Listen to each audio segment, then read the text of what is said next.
Chers élèves, bonjour. Donc, je vous rappelle que nous avons vu précédemment le premier module qui se rapporte au roman autobiographique d'Ahmed Sfraoui intitulé La boîte à merveilles. Ensuite, sur un deuxième moment, nous avons vu la pièce de théâtre de Jean Anouilh intitulée Antigone, donc c'est une pièce rajeunie. Et puis sur le troisième roman, le troisième module qui est le suivant, nous allons essayer de voir le roman Athènes, Le dernier jour du condamné de Victor Hugo. Donc, je vous rappelle que sur cette séance, nous essaierons de voir deux éléments, à commencer par la biographie de Victor Hugo, et ensuite nous enchaînerons sur le roman Athènes comme genre littéraire. Donc, on commence par quelques éléments de la biographie de Victor Hugo qui pourraient vous être utiles afin de cerner un peu l'œuvre dans son contexte historique. Donc, Victor Hugo, vous le savez sans doute, est né en 1802 à Besançon. Il est le troisième fils de Léopold et de Sophie Hugo, son père et sa mère. Donc, son père, qui deviendra général de Napoléon en 1809 plutôt, entraîne toute la famille sur les routes de France et d'Europe. Donc, c'est un voyage continu. En 1811, Sophie Hugo vient rejoindre son mari à Madrid avec ses 3 enfants. Elle y reste 1 an. Et cette année-là, Victor Hugo est pensionnaire dans une institution religieuse de Madrid, le Collège des Nobles. En mars 1812, ses parents se séparent et Sophie Hugo retourne vivre dans le quartier du Val-de-Grâce à Paris. De retour à Paris, Victor Hugo grandit auprès d'une mère tendre et assez libérale. En 1816, il s'adonne aux lettres et dès 1816, alors qu'il n'a que 14 ans, il note « Je veux être Chateaubriand ou rien ». Donc, il manifeste déjà un penchant vers la littérature. En 1817, il entre à l'Académie à l'occasion d'un concours qu'elle organise et à 2 doigts de lui décerner le prix. Mais le titre du poème de Victor Hugo, 3 ustres à peine, suggérant trop le très jeune âge du poète, effraie les jurés, le prix lui échappe. Vous voyez, il était tellement intelligent qu'il a de lui-même un peu loupé, si on veut, le prix Nobel. En 1819, il se fiancie secrètement, voilà, malgré la jalousie de son frère. Donc, Eugène est contre l'avis de sa mère avec Adèle Fouché, une amie d'enfance. Donc, il y avait un léger litige à propos de son mariage, donc tout le monde n'était pas d'accord là-dessus. En 1821, encore une date assez spéciale, donc Sophie Hugo, la mère de Victor Hugo, meurt le 27 juin de la même année. Moins d'1 mois après, le 20 juillet, son père se remarie avec Catherine Thomas. En 1822, Victor Hugo publie ses premières odes, donc genre de poème. Il épouse le 12 octobre Adèle Fouché et Saint-Sulpice. Son frère Eugène ne s'en remettra pas, il sombrera peu à peu dans la schizophrénie et il sera interné dans un asile psychiatrique. En 1825, Victor Hugo est fait chevalier de la Légion d'honneur. Donc c'est une décoration qu'on donne généralement soit à des écrivains, à des penseurs, mais également à des hommes qui appartiennent à l'armée française. Donc il devient chef de file d'un groupe de jeunes écrivains en créant le Cénacle. En 1827, il a la publication de Cromwell en décembre de la même année. Donc publication de Cromwell qui marque un peu la transition entre le classicisme comme courant littéraire et le romantisme comme également courant littéraire. Donc, dans la préface, qui est un véritable manifeste, d'ailleurs on l'appelle comme ça, il s'engage en faveur du romantisme, comme je le disais, contre le classicisme, et c'est le début de son amitié avec Sainte-Beuve, qui est un très grand critique avant d'être un écrivain. En 1829, en janvier et février de la même année, il publie Les Orientales et Le dernier jour d'un condamné. En 1849, en juillet de la même année, Victor Hugo fait scandale à l'Assemblée en prononçant un discours sur la misère, la pauvreté. Bien qu'ayant soutenu sa candidature l'année précédente, il s'oppose à Louis-Napoléon, qu'il considère comme un tyran. Il fuit ensuite en Belgique. En effet, donc, Victor Hugo gouvernait d'une main de fer. On sait un peu donc qu'il avait des idées émancipatoires, donc il voulait un peu investir toute l'Europe, à commencer par l'Italie. En 1949, donc en juillet 1949, Victor Hugo fait scandale à l'Assemblée, donc je disais en prononçant son discours, voilà, donc, et il s'oppose à Napoléon qu'il considère comme un tyran, il fuit en Belgique. Alors qu'en 1850, le 15 janvier de cette année, donc, il fait un discours à l'Assemblée sur la liberté de l'enseignement, le suffrage universel et la liberté de la presse. Et donc il avait des tendances politiques. D'ailleurs, c'est pourquoi, donc, on le dit souvent, Victor Hugo est aussi un homme politique, un poète, un homme politique, un poète, un dramaturge, et j'en passe. En 1852, donc c'est le début janvier, Louis-Napoléon Bonaparte, signe le décret d'expulsion qui frappe Victor Hugo. Celui-ci répond en publiant en août à Napoléon le Petit. Le 5 août, Hugo arrive à Jersey et s'y installe. Vous voyez, donc, ce litige politique donc, va prendre un peu plus d'ampleur. En 1953, de la même année, il publie Les Châtiments. Donc, les 98 poèmes de châtiment décrivent sa colère et son indignation suite au coup d'État de Louis-Napoléon Bonaparte. En 1956 de la même année, donc en avril, il publie Les Contemplations avec ses droits d'auteur. Il achète au Ville House une grande maison qui donne sur la mer. En décembre, Adèle, sa fille, qui supporte difficilement cet exil, tombe gravement malade. Donc, je rappelle qu'il a également une autre fille, qu'il avait une autre fille appelée Léopoldine et qui s'est donné la mort dans la Seine. En 1959 de la même année, en août, donc, et avec Napoléon III, donc il accorde, Napoléon III plutôt, accorde l'amnistie aux proscrits républicains. Donc, ils sont un peu libérés, donc ils sont rendus libres. Victor Hugo se refuse pourtant à regagner la France et il publie en septembre La légende des siècles.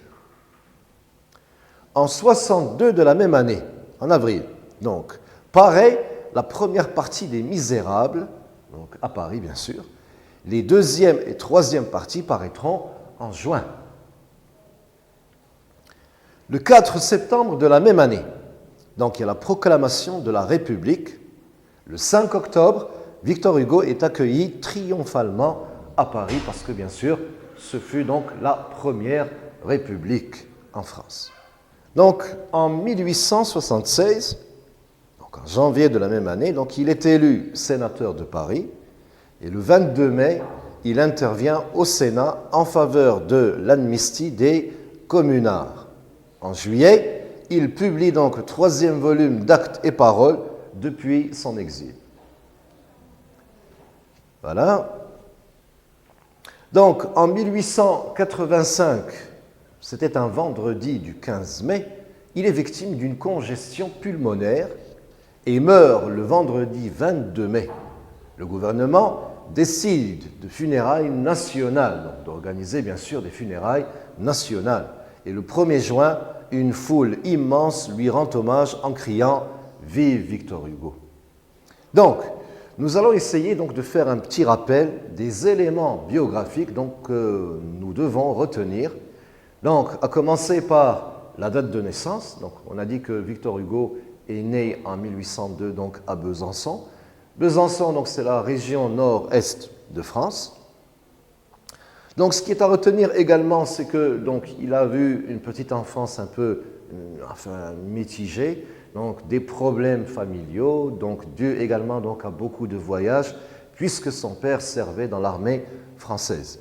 Ensuite, ce qu'il faut retenir, c'est qu'en revenant, Victor Hugo a d'abord commencé un enseignement religieux en Espagne, puis donc en réintégrant la France, donc il a fait des études de tout genre à peu près. Et ce qu'il faut retenir, c'est que Victor Hugo est d'abord un homme politique. Pourquoi? Parce qu'il était donc intégré à la commune de Paris, donc il siégeait donc dans cette même commune, et il voulait bien sûr défendre les misérables, les pauvres, tout ce qui concernait donc la population. C'est également un poète, pourquoi? Parce que donc Victor Hugo a écrit pas mal de poèmes, il a d'ailleurs un recueil à son actif qui est intitulé « Les Contemplations ». Vous voyez, donc dans le mot « contemplation », il y a « réflexion ». Et puis, Victor Hugo est aussi un dramaturge.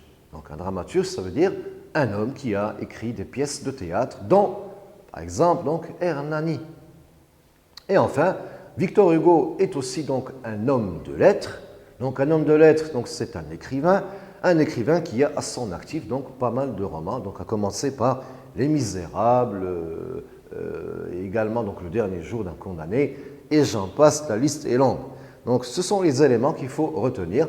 Pour ce qui est de sa mort, donc Hugo est mort en 1885, suite bien sûr donc à un malaise pulmonaire. Voilà. Donc là, c'était en rapport avec les éléments de la biographie qu'il faut retenir bien sûr, et outre toutes les informations qu'on vient de voir. Cette fois maintenant, on va passer donc à la deuxième partie de cette leçon et qui porte sur le genre en question, donc le genre littéraire, et, enfin, vous le savez très bien, le roman intitulé « Le dernier jour d'un condamné » est un roman à thèse. Et donc, la question qui se pose d'emblée, donc dès le début, c'est qu'est-ce qu'un roman à thèse? Eh bien, on va essayer de le voir ensemble tout de suite. Donc, le roman à thèse est un genre romanesque, littéraire si on veut, qui renvoie aux textes classés dans le cadre des textes à idées ou à thèse. Donc, qu'est-ce que ça veut dire? Donc, ça veut dire que ce roman ou ce genre de roman développe des idées, des convictions, des opinions que l'auteur entend défendre par, bien sûr, le roman qu'il a écrit. Et dans le cas que nous avons donc ici, Victor Hugo donc défend, plutôt il est contre, il s'inscrit en faux ou contre la peine capitale qui est bien sûr la condamnation à mort. Parce que de son temps, il jugeait que, donc bien sûr comme c'est très connu, tout le monde a le droit à la vie. C'est-à-dire qu'on n'a pas le droit d'ôter la vie à quelqu'un. Et cet appel ne trouvera écho en France qu'au-delà de 1981 avec l'avènement du premier gouvernement d'obédience socialiste, avec bien sûr à son chef, donc François Mitterrand. Donc, l'objectif, je le disais, de prendre position dans un débat de société autour d'une thèse, une idée, une théorie, à défendre ou à critiquer un point de vue au moyen d'un récit à visée argumentative. Eh bien, vous me direz pourquoi? Pourquoi? Ben, justement parce que quand on écrit un roman, on a la possibilité de parler librement. Okay? Et bien sûr, sous la protection, sous le gide de la fiction, de l'imagination. Troisième point encore plus intéressant, donc regardez, donc les idées sont assez souvent de couleur politique ou philosophique ou religieuse. Donc en effet, à l'époque de Victor Hugo, on discutait donc du politique, c'est-à-dire donc des conditions de vie donc de tous les citoyens de France. On discutait également de philosophie. Pourquoi? Donc c'est en rapport avec la philosophie du siècle des Lumières, Diderot, d'Alembert, Voltaire, Montesquieu. Donc Victor Hugo fait partie de la même lignée, avec bien sûr plusieurs différences. Et puis donc on discutait également de religion. Pourquoi? Parce que je rappelle que donc pendant la Révolution française, ou la Révolution française signe la capitulation de l'Église dans le champ de la politique. Les auteurs visent à dénoncer une injustice ou à s'opposer à l'ordre établi. En effet, donc, si on veut un peu synthétiser ce que voulaient faire les écrivains à partir de leur rédaction de romans à thèse, eh bien, ils dénonçaient des injustices au sein de la société où ils s'opposaient à un ordre établi, ça veut dire donc un gouvernement. Et donc, dans le cas de Victor Hugo, c'était contre la dynastie de Bonaparte, parce que Bonaparte, la Révolution avait promis la liberté et Bonaparte a démontré le contraire, l'asservissement du peuple. L'œuvre de Victor Hugo, intitulée « Le dernier jour d'un condamné », répond donc parfaitement à ces critères, puisque l'auteur réclame d'urgence l'abolition de la peine capitale. Donc, qui dit abolition dit enlever de manière radicale. Qu'il juge atroce, atroce ça veut dire donc effrayante, inhumaine, au moyen d'un récit relatant la vie d'un condamné dans le couloir de la mort. Donc, le couloir de la mort, c'est le temps-lieu où les condamnés à mort doivent rester jusqu'à leur exécution. Et donc, c'est un mot un peu qui fait peur. Rester dans le couloir de la mort signifie en d'autres termes attendre son exécution. Et c'est le cas du personnage principal, comme nous essayerons de le voir ultérieurement. Donc, le cas du dernier jour d'un condamné, donc du cas du roman en question. Donc, auteur et siècle, donc Hugo fait partie du 19e siècle, donc, qui suit le 18e, qui est bien sûr le siècle des Lumières français. Donc le roman, vous le savez très bien, est intitulé Le dernier jour d'un condamné et non pas du condamné. Donc c'est une question qui nous interpelle dès le début et on va quand même en dire un mot. Donc pourquoi est-ce que Victor Hugo a choisi un pronom indéfini? Pourquoi à votre avis? C'est simple, c'est pour dire qu'il n'est pas en train de parler de quelqu'un. Il ne parle pas d'un condamné, un seul, mais de tous les condamnés qui sont dans la même situation. D'où l'intérêt d'utiliser donc un pronom indéfini. Et ce pronom indéfini-là, donc, interpelle dès le début parce qu'on ne connaît pas l'identité de la personne qui est condamnée. C'est vrai, donc vous verrez que dans le roman, donc, le personnage est presque inconnu. On n'a que très peu d'informations qui portent sur lui. Voilà, à commencer par un crime, tout court. On sait qu'il a commis un crime, mais lequel? Personne ne le sait. Donc, la date de parution, donc le roman a été écrit en 1829, et là également, donc, il y a un petit quelque chose à dire là-dessus. Donc, certaines personnes accusent Victor Hugo d'avoir peut-être trouvé ce roman quelque part dans la prison de Bicêtre ou de l'avoir retouché. C'est une version qui n'est pas vérifiée, mais en tout cas, il a fait un travail monumental puisqu'il a pu écrire ce roman en 2 ou 3 mois. Et bien sûr, c'est quelque chose de... Enfin, c'est un exploit. Et donc, le genre, on vient de le dire, donc c'est un roman à thèse, un roman qui défend un point de vue, une idée, et donc, dans le cas présent, donc, il défend bien sûr l'abolition de la peine de mort. La forme narrative, c'est un récit qui est écrit à la première personne « je » et qui réfère au condamné. Et donc là, bien sûr, regardez, donc, on sait que la première personne renvoie au roman autobiographique. Mais là, ce n'est pas le cas, c'est un roman à thèse. Le type de texte, il est à la fois narratif et argumentatif. Donc, narratif, pourquoi? Parce qu'il relate l'histoire de quelqu'un, d'un condamné. Donc, du début jusqu'à la fin, qui est bien sûr donc, le fait de le tuer, en tout cas sa condamnation à mort. Pardon.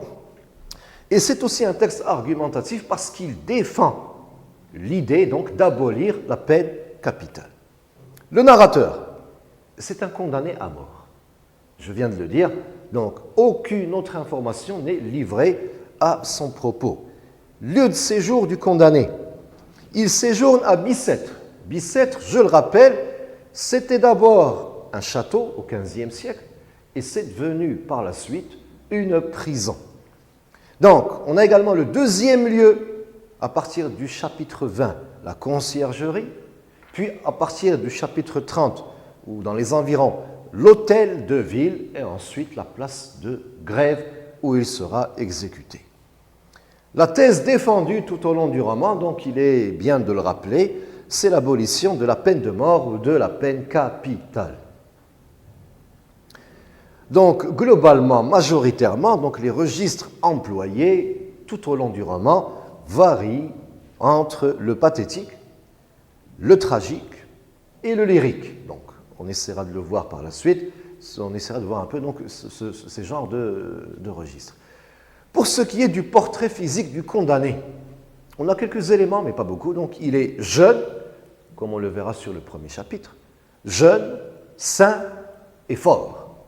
Donc, ce qui veut dire que, normalement, il n'est pas destiné à la mort. Voilà. La situation familiale. Donc, il est marié, est père d'une fille de 3 ans. Et il a une maman qui est également assez malade, dans de mauvaises conditions. La situation sociale du condamné. Il est instruit et éduqué par opposition aux autres condamnés. Et ce qui le prouve, c'est que d'abord, il a du mal à saisir le langage qui circule donc, au sein de la prison, donc, à savoir l'argot. Il le comprend très mal.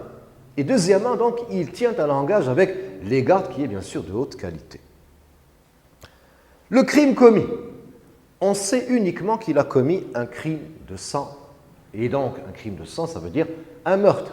Mais aucun détail n'est fourni à ce propos. Et ça veut dire quelque chose. Le prénom de sa fille, elle s'appelle Marie. Je le rappelle, 3 ans, Marie. Les figures de style, donc, majoritairement, donc, on pourrait trouver tout au long du roman, ou en lisant le roman, donc, on a beaucoup de métaphores, on a des comparaisons, beaucoup de comparaisons, donc figures d'analogie, on a des antithèses, oxymores, antiphrases également, on a des hyperboles, donc, qui dramatisent un peu certains faits dans l'histoire, des anaphores de rappel, et puis des gradations. Donc, et on peut également, bien sûr, trouver d'autres figures de style, d'ailleurs, d'où la richesse de ce roman. Donc, les arguments contre la mort, les arguments qui sont avancés majoritairement, que d'ailleurs le personnage et l'auteur et en même temps défendent, donc la peine de mort n'a pas un caractère dissuasif, elle est inhumaine. On va l'expliquer quand même. Qu'est-ce que ça veut dire caractère dissuasif? Ça veut dire que quand on condamne quelqu'un à la peine de mort, les autres ne vont pas avoir peur. Lui-même d'ailleurs peut récidiver. Donc la récidive, ça veut dire le fait de commettre la même erreur. Et elle est inhumaine parce que c'est un traitement qui n'est pas normalement réservé aux humains. D'ailleurs, ni aux animaux. Attitude des personnages. Dans leur totalité, ils sont presque, à commencer par le personnage principal, il y a une sorte d'indifférence à la souffrance du condamné. Oui, donc tout le monde est indifférent. Les gars, garde sûr, le juge, l'avocat et lui-même, donc on le verra. On le verra plutôt à la fin. Donc tout le monde se fiche radicalement de sa peine. Les champs lexicaux qu'on pourrait trouver majoritairement dans l'œuvre, donc on trouve le champ lexical de la mort, de la captivité, donc l'enfermement, on le verra sur le premier chapitre, de la cruauté, donc c'est cruel, c'est pas très beau à voir, c'est sanguinaire, de la laideur, tout ce qui est contre la beauté, et de la souffrance. Et bien sûr, on peut trouver d'autres champs lexicaux, mais qui vont dans la même direction. Les sentiments du condamné, donc, qui animent le condamné à l'intérieur de sa cellule, donc, sont majoritairement donc, le désespoir. Pourquoi? Parce qu'il a perdu l'espoir de vivre. La peur, c'est vrai, donc attendre dans le couloir de la mort augmente la peur du condamné. Et la colère, pourquoi? Parce qu'il ne veut pas mourir et il ne comprend pas pourquoi on le condamne à une peine aussi lourde. La visée du texte argumentatif, donc en général, d'ailleurs tout comme dans le roman, donc c'est une visée argumentative, donc qui a pour objet de convaincre, de persuader et de défendre un point de vue, une opinion, ce qu'on appelle une thèse. Donc, pourquoi plutôt le condamné écrit-il? Donc la première question qu'on se pose, d'ailleurs donc dans le chapitre peut-être 4 ou 5, on a cette réponse-là. Donc, l'écriture est une thérapie, oublier ses souffrances. Premier élément, quand on écrit, donc on oublie donc les souffrances qui nous animent. Donc, également, écrire pourquoi? De la part de Victor Hugo. Donc, c'est pour réclamer l'abolition de la peine de mort. Enlever la peine de mort. Voilà. Et donc, comme prolongement, chers élèves, donc je vous propose un exercice que vous pouvez faire chez vous. OK? Et bien sûr, à partir des éléments qu'on vient de voir, mais également à partir de votre propre lecture. Regardez un peu, donc je vous lis la question. Cherchez sur Internet des exemples de romans à thèse en précisant pour chaque titre la thèse ou l'idée défendue. Et donc, vous allez devoir agir donc, en fonction de ce tableau synoptique, donc en le complétant. Donc là, vous mettrez l'auteur. L'auteur, donc ça veut dire donc, celui qui a écrit le roman. Ensuite, le titre du roman que vous aurez repéré dans vos recherches et la thèse ou les thèses défendues par les romans que vous aurez trouvés. Alors, chers élèves, merci et bon courage pour l'exercice.